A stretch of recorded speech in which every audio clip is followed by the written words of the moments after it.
Great cash, homie.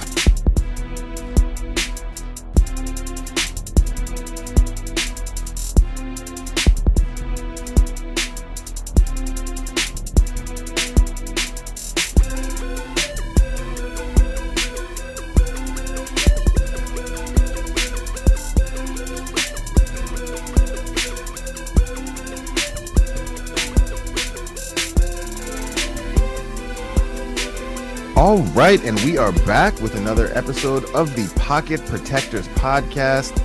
My name is Jayson Brown, joined as always by the full crew, the gang. Doctor, reporting live from, I think, the garage today. How you doing, my man? The unfinished basement. Yeah, I mean, this is fun. It's always nice to chat football. I know we're 2 weeks into the abyss. But I'm excited for what's to come in the offseason. All right, and then our man Luke, reporting from the best coast. Oh yeah. Why aren't you at the All-Star game right now, Luke? I just can't get really into the NBA. I can follow it and I find the personalities hilarious and fun, but I don't know. Basketball just doesn't do it for me. Then the NBA, another thing. So when I lived in Atlanta, we hosted, the All-Star weekend a couple times, and there's no better way to make yourself really feel poor than when All-Star weekend comes to your city. Because all the places that you used to be able to get into, you show up and they're asking for covers that are just astronomical, and you just basically have to go home and drink beer with your friends because you can't go anywhere. But I digress. Guys, it's the first time we've talked. I know we've been slacking a little bit. We've had some sick kids and some other things going on, but it's our first time getting together since the Super Bowl here. And the Super Bowl was kind of viewed by many as maybe a jumping off point, a starting point for a revolution in football when nerds all around. I was following on Twitter during the game, and everyone was rejoicing as Doug Peterson was actually playing the numbers correctly, being aggressive, going for it on fourth down, scoring touchdowns instead of kicking field goals. And so, I need to get your takes. What are your thoughts? How happy were you to hear that Doug Peterson admitted, an NFL football guy admitted that he had, someone in his ear spitting game theory to him throughout the game to help him understand what he should be doing to maximize his team's chances of winning. And do you guys think this is something that's going to catch on across the league and other teams are going to really start to invest, not just in using, analytics and, the draft and player acquisitions and things like that, but really helping to optimize, in-game decisions and maximizing their performance there. So Eric, I know we've talked about this a couple of times, but I guess what were your thoughts watching the game, seeing all those things? I mean, the game itself was phenomenal. Super Bowl. What were your thoughts in general? I think so. We were on a lot of New England games this year for the PFF picks. I don't think we ever picked against them, to be honest, against the spread. And I think the thing about the Patriots that was always comforting is that you always knew that the Patriots were never going to give up cheap yards. If it's 4th down and 1 at the opponent's 29, they're going to go for it and they're going to get that 7 points. You know what I'm saying? Or, they're going to give themselves the best chance to do it. If they're kicking off, they're going to kick it short and cover and have the other team start at the 21, all those kinds of things. And for the first time all season, I watched the New England Patriots game and I saw the other team unwilling to dump points, expected points, to dump, field position, all these kinds of things to the Patriots. And what it really did was it was this beautiful, pure football game where it was just talent against talent. And I think that was the best thing. Analytics, people are always afraid of analytics, right? They're afraid because, it might cause them to have to learn something new. It might cause them to, it might diminish their role and sort of and I got in trouble for saying this, but it diminishes their role possibly in the marketplace of ideas, all this kind of stuff. But I think what analytics does, is it drills down deeper. And now we get to see the Philadelphia third string running back and how good he is against the New England linebacker. Or we get to see, we get to see 4th down and 1 from the New England 1, we get to see a play run on that instead of a field goal. And then like always coming back later and wondering what would happen if they had those 4 points back, all those kinds of things. I think that was like the real gift of the Super Bowl, in my opinion. I feel and like Luke, man, what about you, man? really You were watching it. trust- What were your thoughts on everything? I mean, I was having a blast watching it just because it was like a really fun football game. But I feel like after having some time to stew in it, it feels like teams are going to learn the wrong lesson and just like force their quarterbacks to run a bunch of RPOs. Like even if their quarterback is good and doesn't need such easy reads, like they're just going to do it because that's what they think works. Like I don't have a lot of trust in NFL franchises to like learn the proper lessons and adapt to new like it took offenses like 6 years to adopt like passing the ball. Like they're not going to learn immediately off of one Super Bowl, but it was really fun to watch two teams that do embrace the ideas behind analytics, or at least just using analytics to like make the right choices. It was fun to watch two teams actually make the right choices instead of like Mike Mularkey punting from his own 40 down 3 touchdowns in a playoff game. Okay, we've done that a couple times as well. And as an avid listener of the Pro Football Focused forecast, there's just one counterpoint that I want to start on before I let Eric finish it because he knows it way better than I do.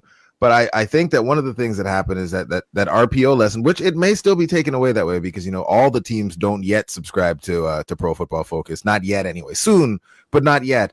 So there may be a couple teams that get the wrong idea based on the commentary during the game. But Eric, how many actual RPOs were run in that game? Because it seemed like every play was an RPO based on the commentary, but I heard something different when I was listening to you and George. Yeah, and not to dig on Al Michaels, but like the issue was like there were 2 passes that the Philadelphia Eagles threw that were on RPOs, and both of them were like bubble screens to Nelson Aguilar that generated 12 yards of offense. The issue is, and like I always wonder too, like is this just play action from the shotgun or is this like actual RPO? And so it is hard to discern those things, but literally if you just look at like the left tackle, if he's stepping backwards, it's just play action. If he's driving down in the run, to run block, he's this is some inside football here, guys, from a mathematician. But if a guy's like blocking down as a run blocker, it's an RPO. And they're literally, now granted, there were like something like 7 to 9 run plays that the Eagles ran that were RPOs, like where you look at the receivers and the running pass patterns. And one of the long runs, I think it was like a 36-yard run by Jay Ajayi.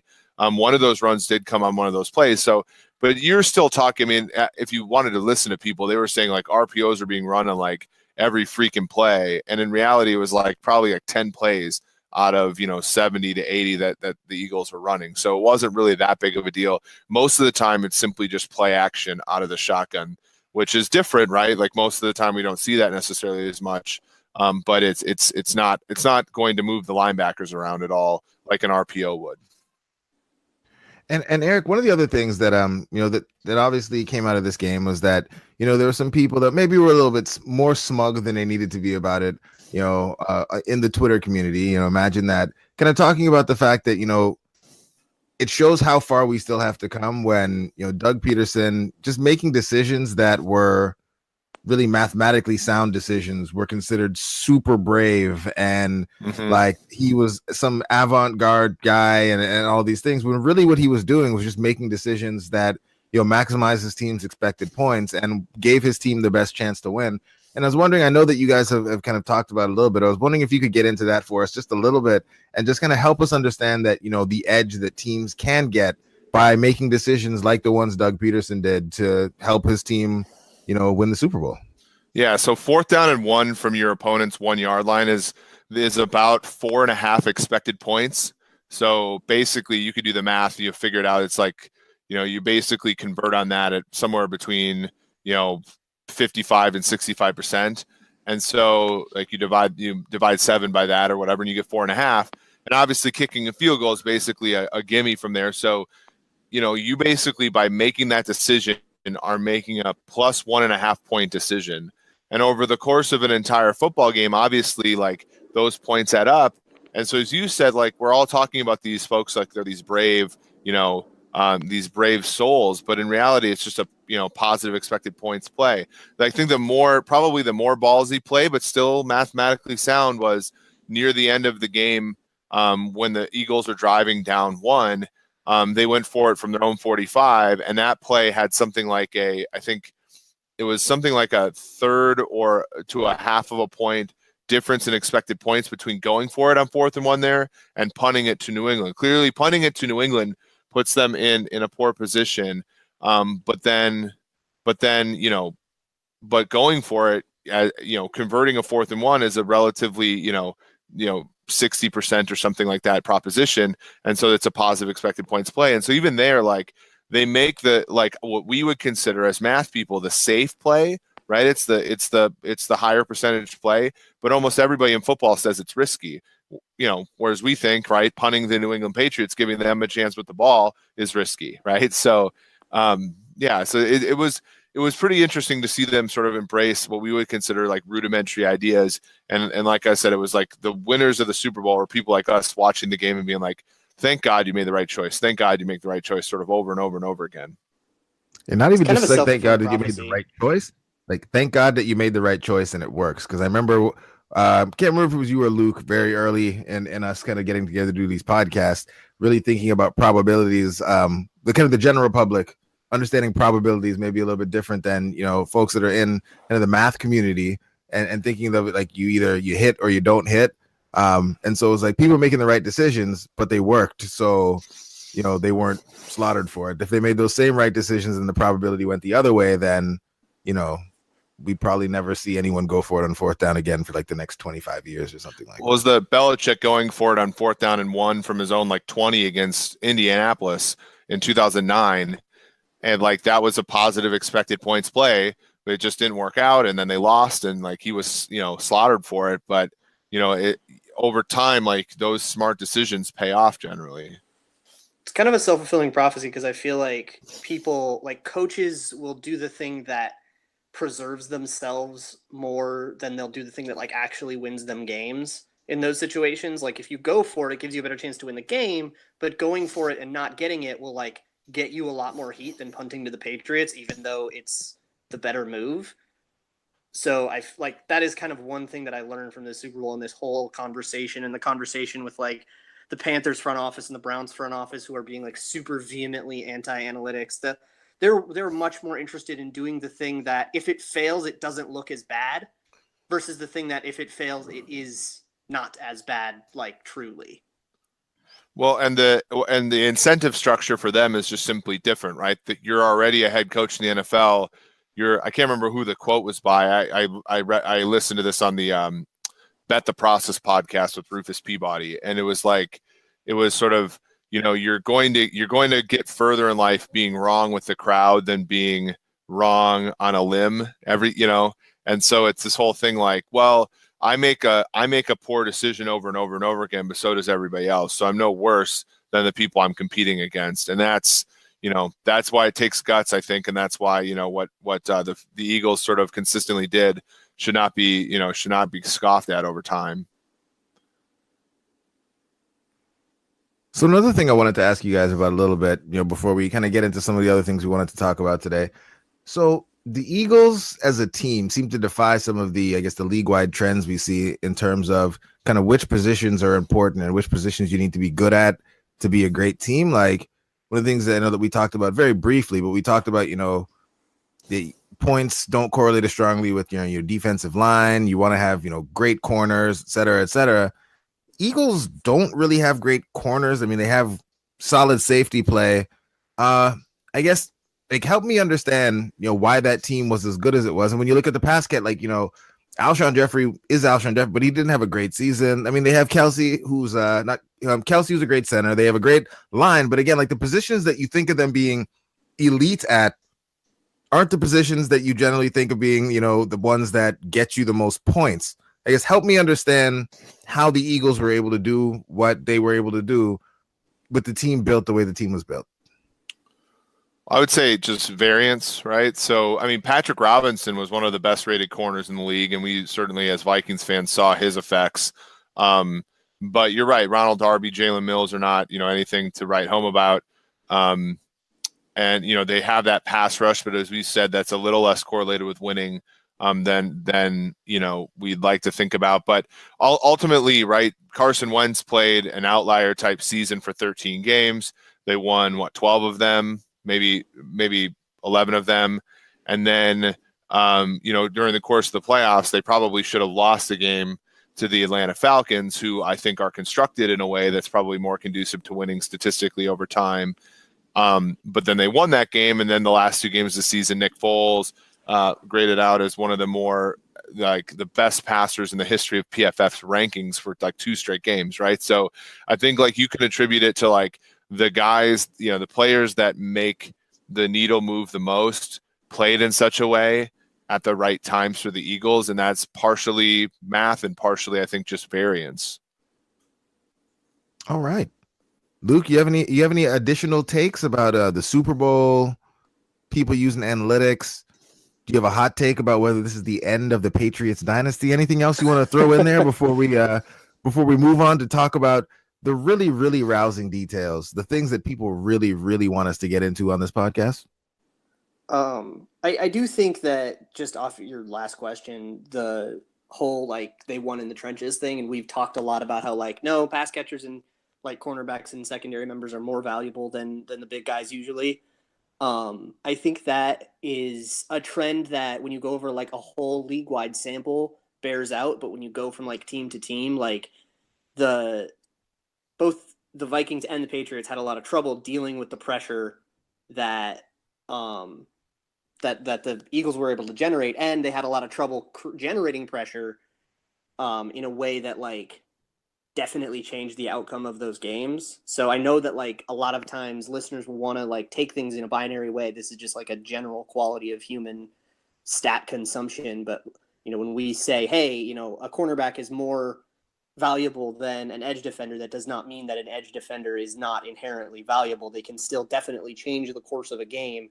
I mean, we see that all the time, and we did see that with the Eagles. If they were as good on offensive and defensive line, if they were as good in the secondary as they were on defensive line, then we might also see them win the same number of games, or maybe even go 14-2 and win the Super Bowl convincingly, or be even better. There's a lot of different ways to skin a cat. Okay, all right, I will take that. And I misspoke. Before we get to the truly special part of the show, Eric put out a call for some questions, and we did get a question, and it's a good question, because there's multi parts to this question. I think we need to get to that question there and make sure that we don't forget to respond to that one there. So Eric, I guess did you want to read the tweet before we get into it? So wow. Okay, so Brandon at Pissed Off Viking. Is there any hope for Laquon Treadwell? Might he pull a Trey Waynes and figure it out? So this is an interesting question, because obviously both guys are first-round picks. Both guys, in the eyes of Vikings fans, are very underwhelming in year 1 and 2. I will say though, if I were Trey Waynes, I'd be fairly offended that I was put in the same question, in the same sentences as Laquon Treadwell, because Trey Waynes played 800 to 1,000 snaps his first 2 years, had some interceptions, certainly was not great, but was a contributor to the team. Whereas as we're going to go through, I think in a second here, Laquon Treadwell has not really contributed much of anything so far. Yeah, I don't see a resurgence coming. I think it would have had to look a lot different, right? You would have had to see some flashes of ability. I mean, you had one really cool catch in the Packers game that was very clearly an outlier. Whereas Trey Waynes in his second year, you saw some plays, you saw some flashes and just kind of a general slow burn. You saw him trending upward, where Treadwell is pretty stagnant. And if he were to turn it around, for one, you'd probably have to get out of the shadow of Diggs and Thielen somehow, which would mean either one of them got injured or there was some crazy trade going on or something stupid. Or Jarius Wright, his ample shadow as well. Yeah, he still can't get out of the shadow of Jarius Wright. I think about Nelson Aguilar, who had the kind of career trajectory that we would hope Treadwell has, but there was a position switch in there and they started using him differently. I think the Vikings are using Treadwell in the way that he should be used. You know, they're not having him run like dumb routes or anything. They're having him run genuine pass patterns, but he just isn't getting thrown at. I guess the only hope there is hey, the narrative that, hey, he's getting a lot of separation, but he's just not getting targeted because, you know, Adam Thielen was the first read on every play or whatever, which I guess there's some credence to, but you would hope that that would manifest itself in a little bit more of a tangible way in the first 2 years of his career. So I just, sorry guys, I was knocked off my game there. I had a moment. I forgot that PFF was like putting like all the stuff back into the like the signature stats. Yeah. And so I went, you know, digging to go look for some stats, and then like the screen popped up and I was like, whoa. And so like I kind of lost myself in the screen because it took me back a couple years when like we all had access to this stuff and you guys were talking and saying stuff, and I was just kind of fixated on like the old like plus minus grades that like used to be up there. And so I'm sure you guys made a lot of really, really great points. But yeah. So you were mesmerized by the PFF data. You went in and found out that Jarius Wright, Vikings quarterbacks had a 131 passer rating throwing to Jarius Wright, and a Spurgeon win like 52.6 passer rating with throwing to Laquon Treadwell. Or, you know, like if you're so there's like yards per route runs, and another thing, like Julio Jones is like a 3.08, like a pretty good student in college. If you look at Laquon Treadwell yards per route run, talking about 0.67, so he basically got a D and a bunch of Fs in his first semester. He's probably going to have to get kicked out of school, right? I mean, like, what do you guys think? Yeah. Sorry, go ahead. Yeah, I was just gonna say, like, I just, you know, like he's played. I know that they mentioned that, you know, he had the injuries, rookie years, but like, you know, one of the things we were joking about before we went on and started recording, like, he's played in 20 more games than Kevin White and only has 22 more yards than Kevin White on his career. Like, Kevin White's played 5 NFL games. And I don't think to be fair, the Bears quarterbacks have been way better than the Vikings quarterbacks. Oh. So you got to control for like how good Mike Glennon is. So like, yeah, I just don't see. I don't see. But there was another part to this question, you know, like, because, you know, we're going kind of hard on Treadwell, but is Trey Waynes, like, is he truly turned the corner? Because I still wouldn't be upset if they drafted a corner in like the first 3 rounds.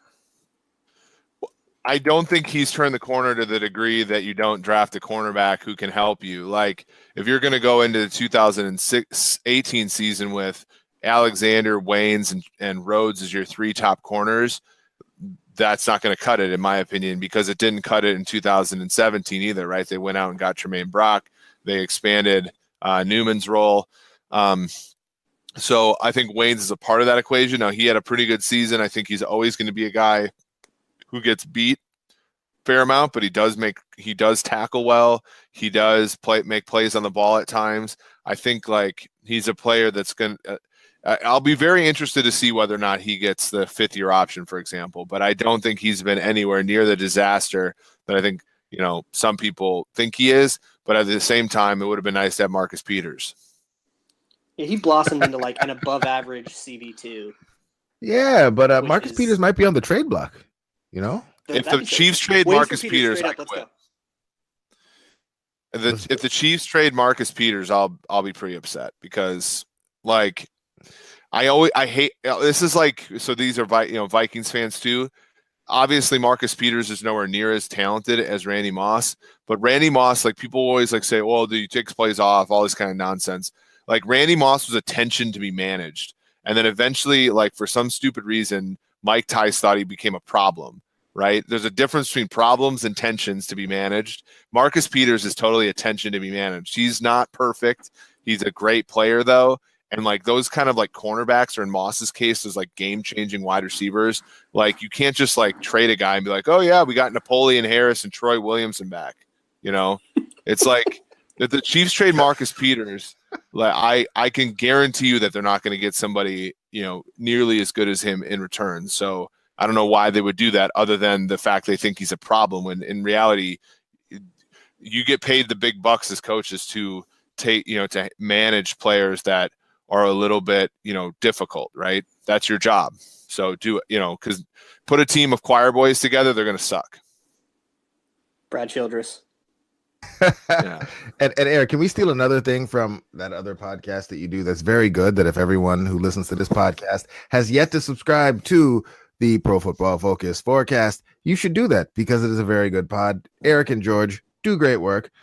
But I did want Eric to touch on one more thing here, because one of the things that gets thrown around a lot, probably shouldn't be, but it's thrown around a lot, is passer rating against. And so what we've seen or what we hear is that Trey Waynes is way better because his passer rating against was, better than league average. Same thing with our man Mackenzie Alexander. I saw that. I think it was actually a PFF graphic that threw that up the other day, telling me how good. I'm working on that. Telling me how good our man Mackenzie Alexander was because of his, passer rating against. Can you help me understand, or help the listeners understand, why passer rating against is probably not the best statistic for us to use when evaluating the play of quarterbacks?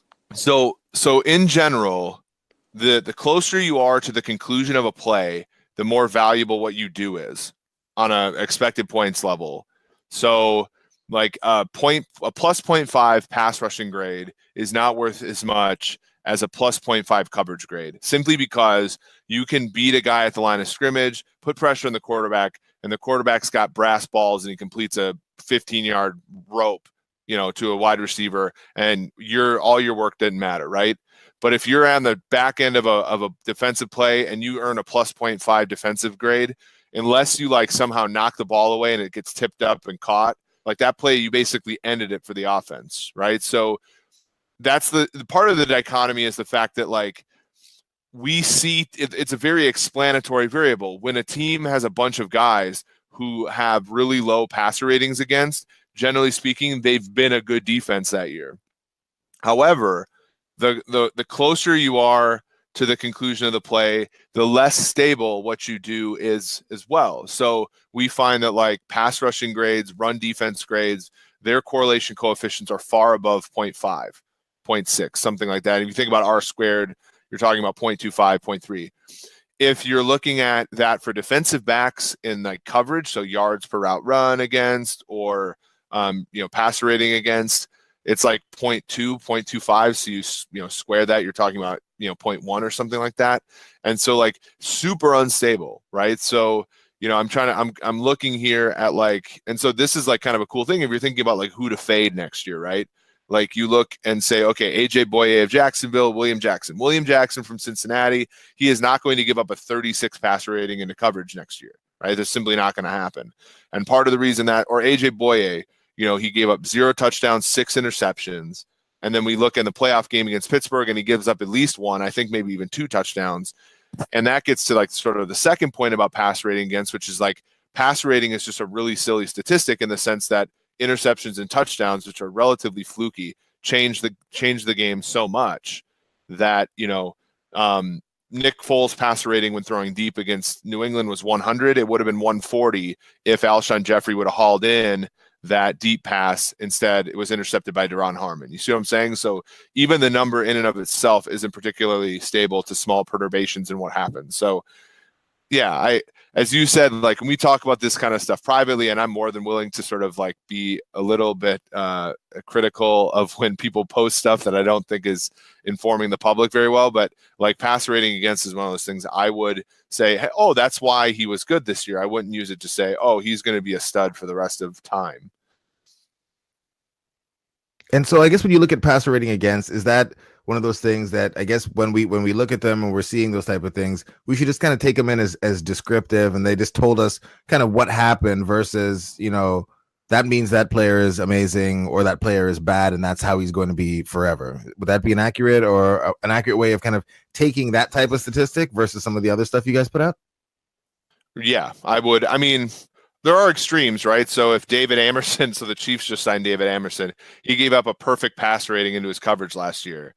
So that's I'd kind of drill down a little bit deeper. Is it because, he gave up 4 touchdowns and didn't have an interception, or is it because literally guys are just completing every single ball on him, and it was kind of the latter there. So I'd be a little bit harsher on David Amerson, but I wouldn't be surprised if he did a little bit better.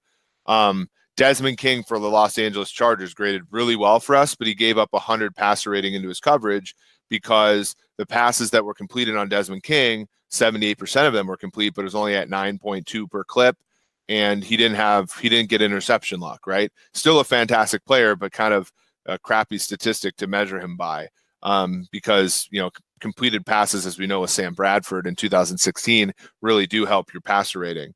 And you kind of look, I'm trying to look like a little bit further down at players that might not be quite as good, but, kind of down the list here. It might take me a little bit, but there's like Trey Waynes is a good example. Mike Hilton for Pittsburgh gave up 70% of the passes into his coverage to be complete, but he got some interceptions, so his pass rating against a little bit lower than probably the what we would expect. And so I would simply take these things with a grain of salt. The one year that our guy Xavier Rhodes gave up a passer rating that was lower than spiking the ball in every play, that's like a cool thing to say. But obviously this next season, I wouldn't say that he was any worse than the year before, but he gives up a 73 pass rating, right? Doubles it basically. So like how really, stable or predictive is that measure over the long haul? Okay. So what we've determined is Laquon Treadwell, probably not good. Trey Waynes, probably okay. Luke, that fair? Or am I still being too harsh on Trey Waynes? No, that seems good. I mean, it would take a very surprising set of circumstances. Like if we came back at this time next year and we said, oh my God, Treadwell had a bounce back year, we'd probably be looking into something that we totally didn't see coming as the cause. So right now, all of the signs point to the fact that Treadwell probably won't become any sort of world beater, probably won't get a fifth-year option, and he'll just kind of play out his rookie contract and be gone, and then that's that. And play special teams or whatever that, I would say that the only chance for him is if one of the top two guys gets hurt and he just gets a lot of volume, and maybe the Vikings aren't quite as good as last year, so they're not going to run the ball in the second half so much, and he gets a lot of like kind of relatively cheap yards and that kind of thing. I don't see him turning into a really good receiver in any stretch.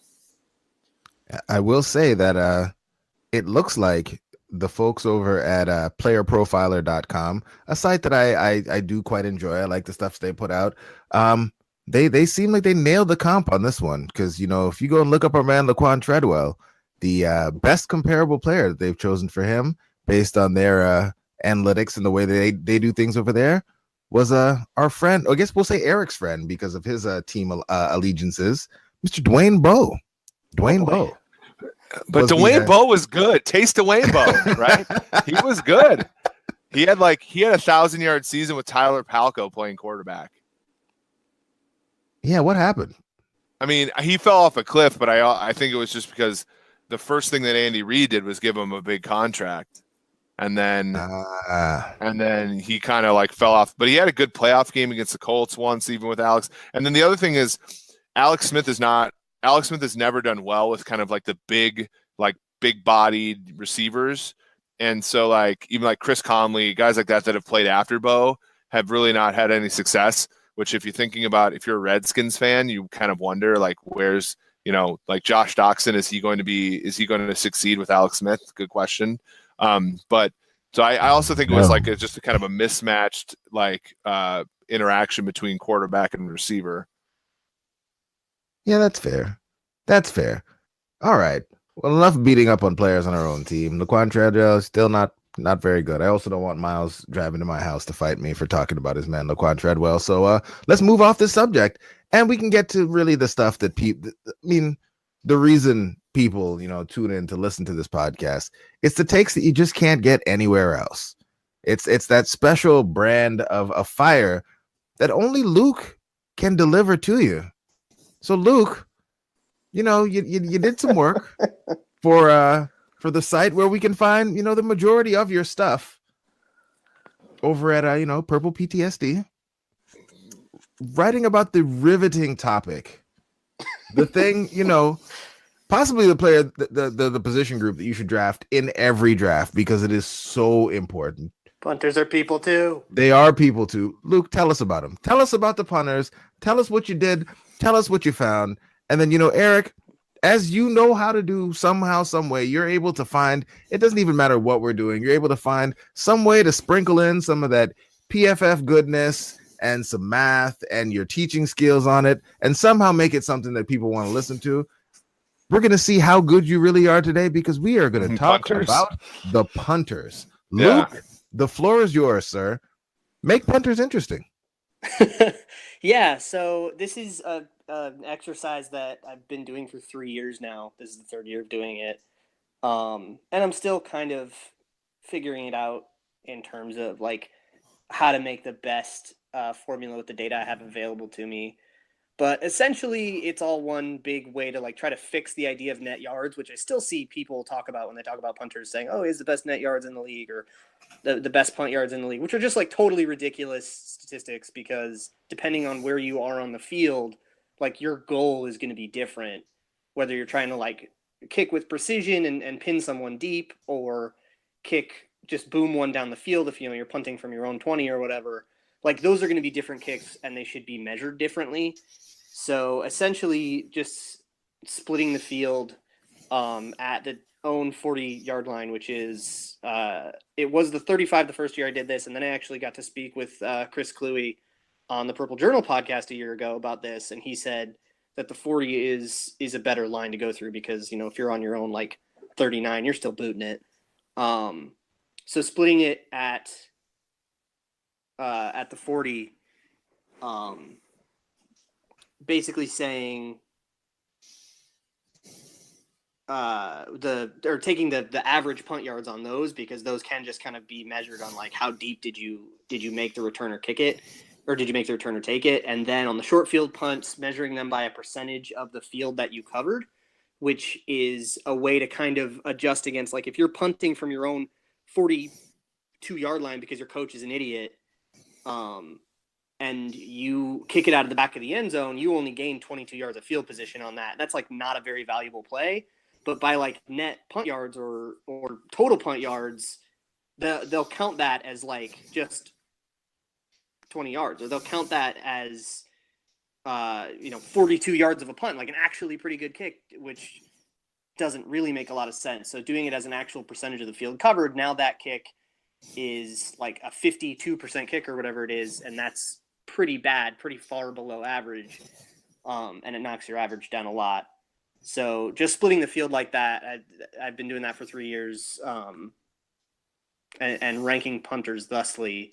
I think if I had access to hang time data or directional data, that would be a lot better, just because there's a lot of value, and the Vikings do this all the time. We know that for a fact from like Chris Cluey talking about it to like every outlet possible, and just the fact that the numbers line up with it. Like Ryan Quigley ranked pretty low in this exercise, but PFF has him graded 7th. And I know that PFF uses more hang time data. And I also know that the Vikings force the most fair catches in the league, which does elicit an idea that he's just kicking it high and short and making sure that we've essentially removed the punt return from the game, which is a super valuable thing. So if I had hang time data, I'd be able to like finesse it a little better, or even update the like percentage of the field measure that I'm using right now to maybe be like a field position earned, and then maybe just adjusting for how much further back you are.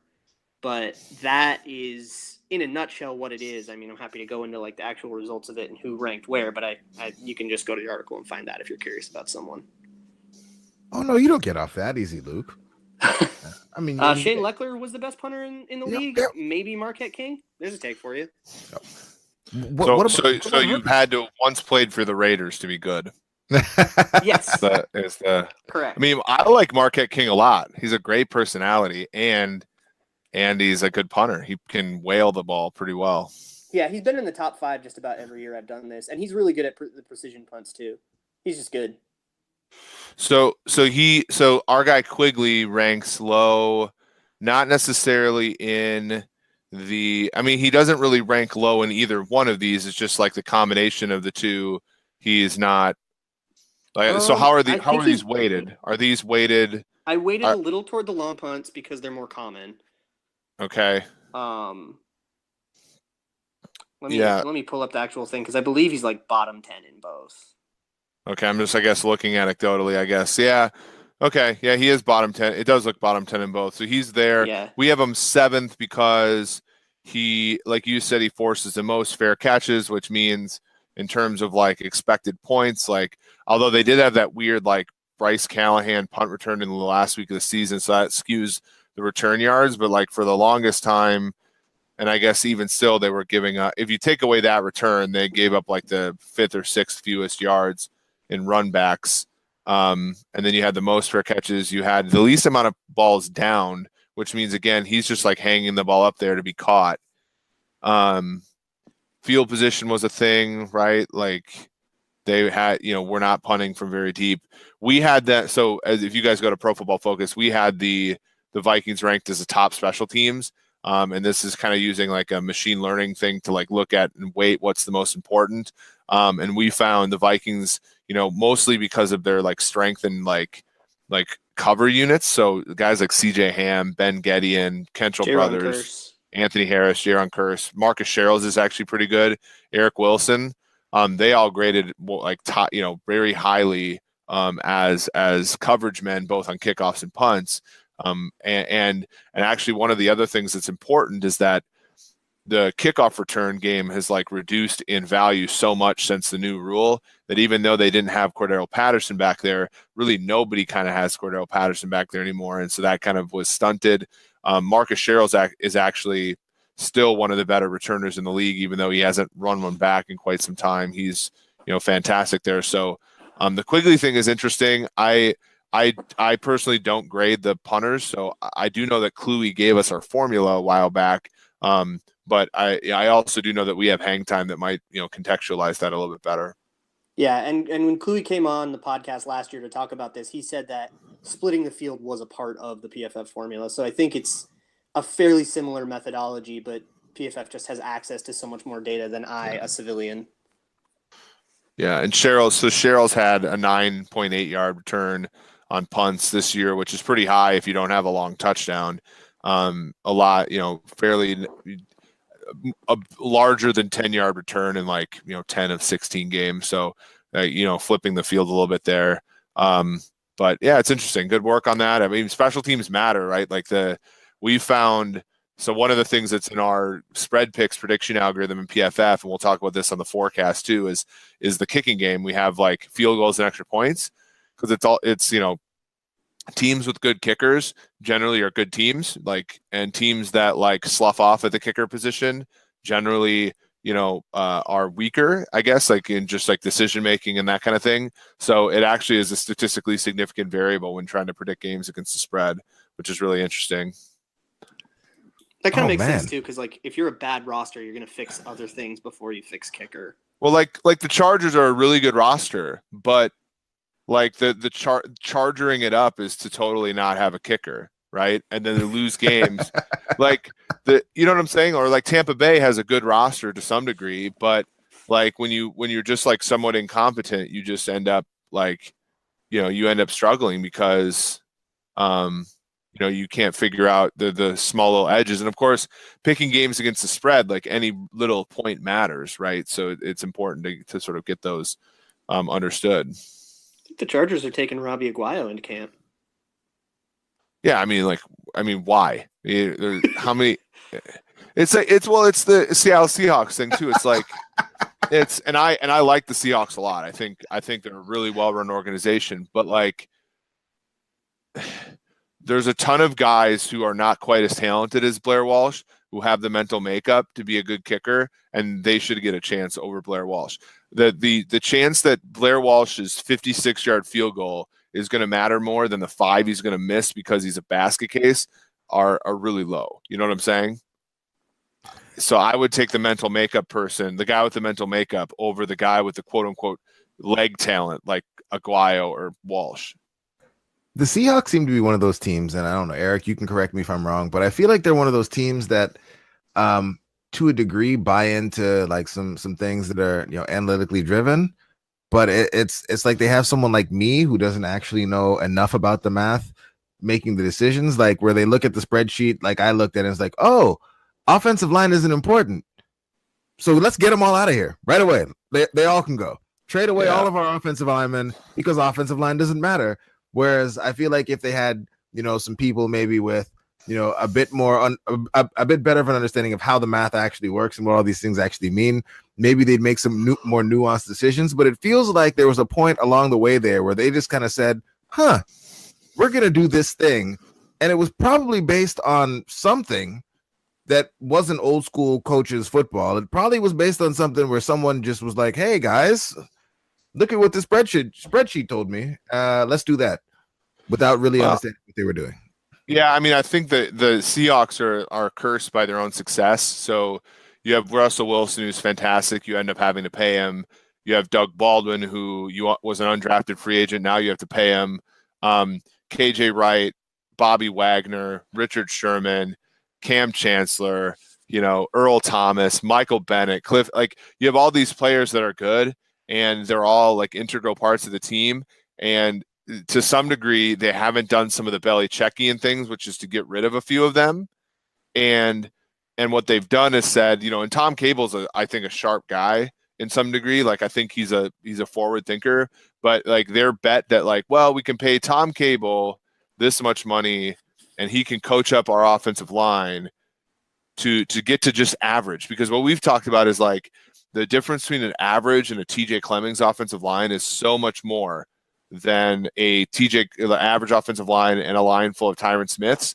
So I get the logic and I understand it, but it's a bet, right? And sometimes bets don't work out. And I think to some degree, although they were 9-7, right? So it's hard to like argue, that it's hard to argue, right? They make a couple plays here and there against like the Jaguars or the Falcons, and they're in the playoffs with one of the best quarterbacks in the NFL yet again. So I don't know. It's weird. I'm conflicted about it. I think they've made, like, in general, I don't think that strategy has doomed them on its own. But they've done some other like baffling, just poor decisions that don't necessarily constitute like we put less resources in, but like they took Ethan Posick in the second and moved him to tackle, like when he was a center and he was supposed to be like one of the better interior linemen in the draft. And like Jermaine Ifedi pick was rough too. Yeah, the Jermaine Ifedi pick was just a miss. That's just spending a lot on a bad player. But like they took, like you can try to build your offensive line out of undrafted free agents. You don't necessarily have to try to build your offensive line out of like guys who used to be basketball players and like guys like transitioning people from defensive line to offensive. Like you don't need to make it that much harder on the unit. Like if you want to say, okay, I'm going to go discount offensive line and not care about it and hope that my coach can, coach up a bunch of discount players and make them good, that's fine. But like they made it so much harder on themselves by like further doubling down on trying to do crazy, weird crap, like trying to find all these diamonds in the rough. And it just doesn't really, it made a lot of sense that they were bad, not because they didn't spend on it, but because they just did so many convoluted things. Right. I think the part of the memo they didn't get to is that tackles are still kind of important. Like, yeah. If you want to mess around on the interior, you can probably try to coach around that, but like you need someone to play tackle. Like at least one of your tackles, probably both of them, has to be at least okay. Yep. We found that statistically. We're writing up a few like research articles for teams going into the combine, and it's like you have to like a bad play by a tackle is worth quite a bit of points, actually. And not as much as a bad play by a quarterback or whatever, but like it's rough. So you do have to like, I do agree with you. Sloughing off on the interior of the line is probably the way to go first if you're going to, and then tackle. And then they found that out. Like I think their offense is a little bit more successful once they got Dwayne Brown in the mix, but they had to spend resources to get him, which that's always the issue, right? So what do you guys think about all of this hype about the Vikings like definitely taking a guard in the first round then? Because I feel like there's a lot of guys that I really like Billy Price. I think he'd be a really fun guy to pair next to Elflein, but we're also spending a first rounder on a guard when that's like the one place that maybe you could slough off. I would like them to not do that.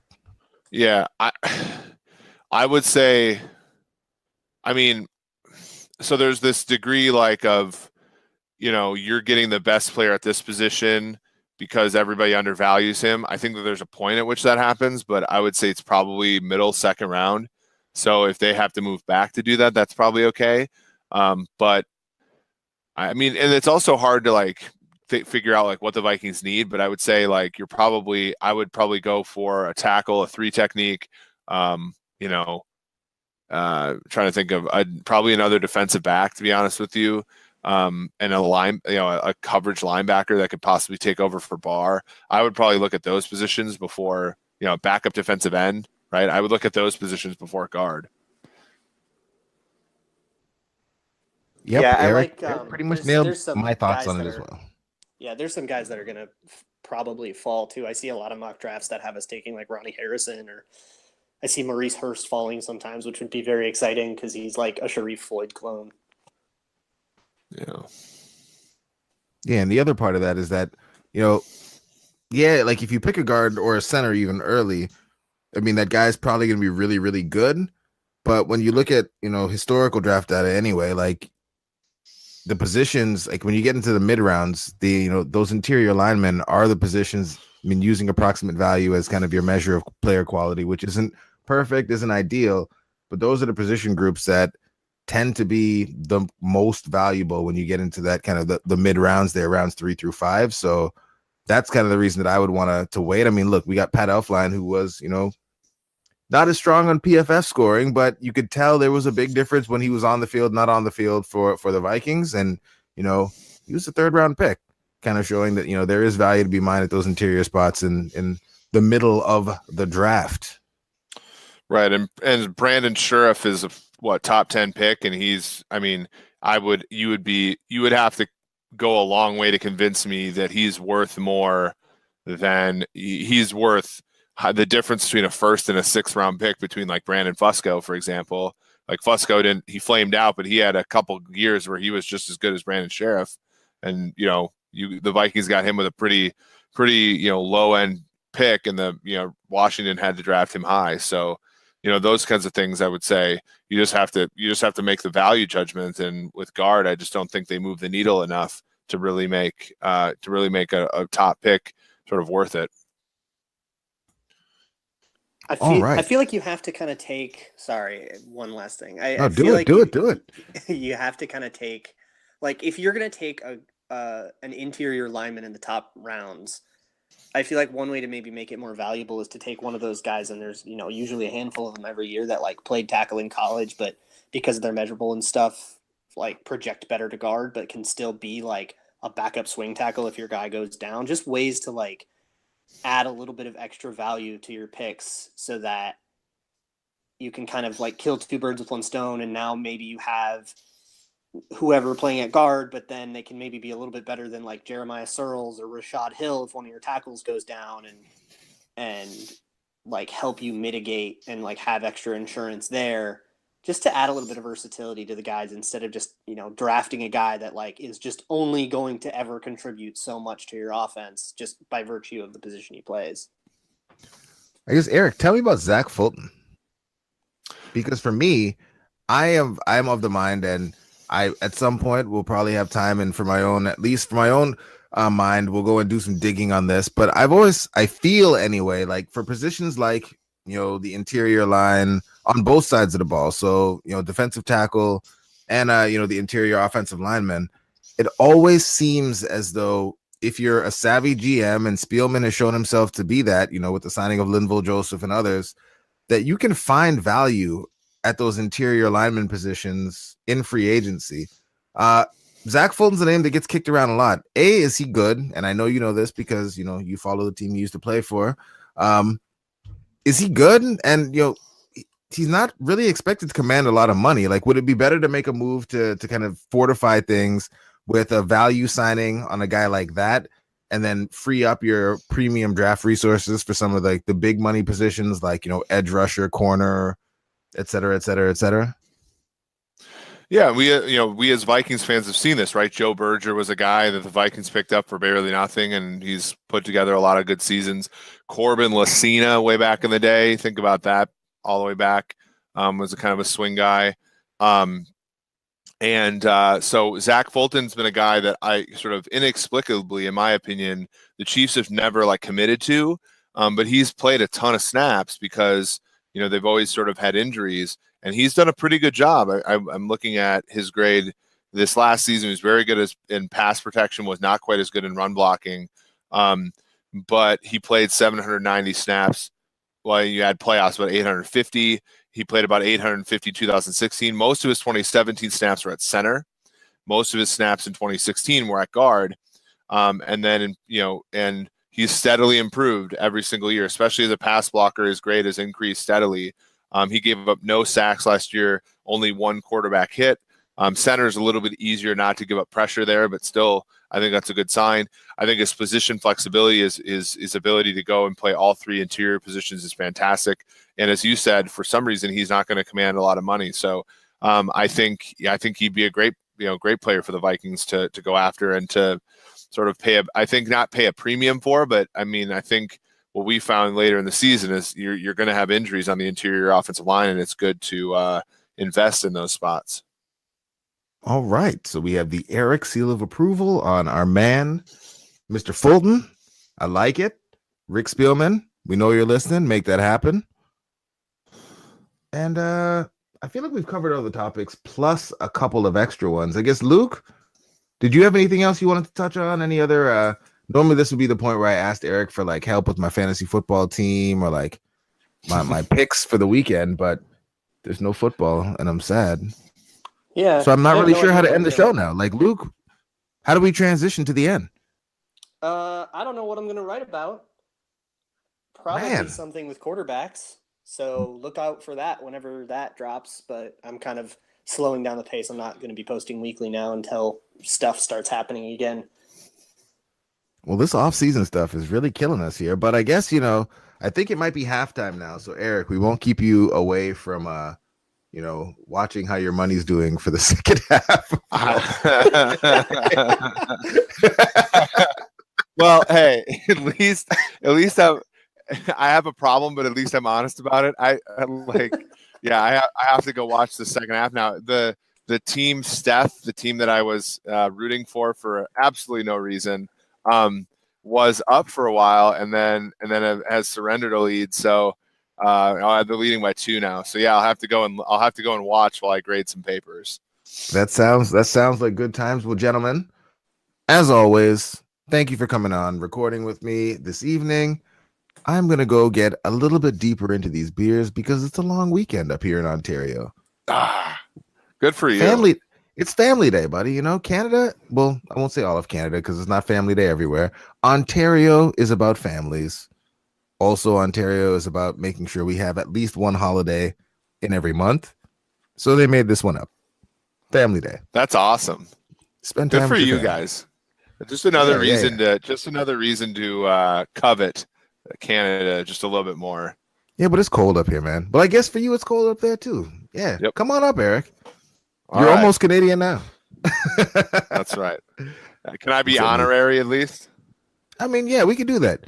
There was Luke, down there basking in the weather and all of those other wonderful things that happen out there in California. Yeah, I opened my windows today and I enjoyed it. I took a stroll this afternoon. It was fantastic. Yeah, we hate you. You're not a nice person. But gentlemen, as I said, good times. We will be back soon. We need to get in another recording before I go to Vegas because I need Eric to tell me all the things I need to know so I can make money on stupid bets before next football season. Kind of random futures. So we will be in touch with y'all soon. Thanks for listening. Have a good one.